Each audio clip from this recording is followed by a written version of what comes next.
ഈ സിനിമയുടെ അവസാനം വിക്ടോറിയ ഇറങ്ങുന്ന സമയത്ത് കോഴിയും കൂടെ എടുക്കുന്നുണ്ട്. വേണമെങ്കിൽ കോഴീനെ അവിടെ ഉപേക്ഷിക്കായിരുന്നു, അല്ലെങ്കിൽ വേണ്ടിയിരുന്നില്ല എന്ന് കരുതാം, അല്ലെങ്കിൽ കൊടുത്ത ആൾക്ക് തിരിച്ചു കൊടുക്കാം. പക്ഷെ അത് തിരിച്ചെടുക്കാം എന്നുള്ളൊരു തോട്ട്, അല്ലെങ്കിൽ ഇതിനെ കൂടെ വേറെ ഒന്നിനെ കഴിഞ്ഞും ഇതിനെ കൊണ്ടുപോകാം എന്നുള്ളൊരു തീരുമാനം അതെങ്ങനെയാണ്? എനിക്ക് തോന്നുന്ന ആ ഒരു ക്യാരക്ടറിൻ്റെ ഒരു ട്രാൻസ്ഫോർമേഷനാണ് ഈ സിനിമയിൽ മെയിനായിട്ടും കാണിക്കാൻ ഉദ്ദേശിച്ചേക്കുന്നത്. അവർ പോകുന്ന ഒരു ജേണിയാണ് ഇമോഷണലി, മാനസികമായിട്ട് നമ്മളൊരു കൺവിക്ഷനിലേക്ക് എത്തുന്നതാണ് നമ്മുടെ. അതുപോലെ തന്നെ അതിന് ഈ കോഴി സാക്ഷിയാവുകയാണ്. അപ്പോൾ ആ കോഴിയുടെ പ്രസൻസും അവളെ ഭയങ്കരമായിട്ട് ബാധിക്കുന്നുണ്ട്. അന്ന് അവൾക്കൊരു സപ്പോർട്ട് പോലെ ആ കോഴിയെ നിൽക്കുന്നുണ്ട് അവിടെ. കോഴിയുടെ പ്രസൻസ് അവൾക്ക് ഒരു പുണ്യാളൻ്റെ ഒരു പ്രസൻസ് പോലെ ആണ് അതിനെ കാണുന്നത്. അപ്പോൾ ഈ കുറച്ചും കൂടെ ഫെയ്ത്ത് എന്നുള്ളൊരു ഐഡിയ ഉണ്ട് അവിടെ.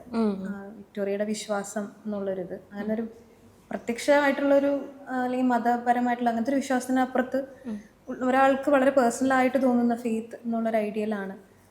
അപ്പോൾ ആ കോഴിയും ചേർത്ത് പിടിക്കുക എന്നുള്ള രീതിയിലാണ് അവൾ ആ തീരുമാനത്തിലേക്ക് എത്തുന്നത്. അപ്പം ആദ്യം വരുന്ന സമയത്ത് അവളൊരു കവറിലിട്ടാണ് വരുന്നത്, അവസാനം പോകുമ്പോൾ കയ്യിൽ ചേർത്ത് പിടിച്ചിട്ടാണ് പോകുന്നത്. അപ്പം അതെനിക്ക് ആ ഒരു ക്യാരക്ടറിലുള്ളൊരു ചേഞ്ചാണ്. പിന്നെ നമ്മളും നമ്മളുടെ തീരുമാനങ്ങളിൽ വരുന്ന നമ്മളും ചില മുഖമൂടികൾ അഴിച്ചു വയ്ക്കുന്നു, ചില മതിലുകൾ പൊളിക്കുന്നു, അങ്ങനെ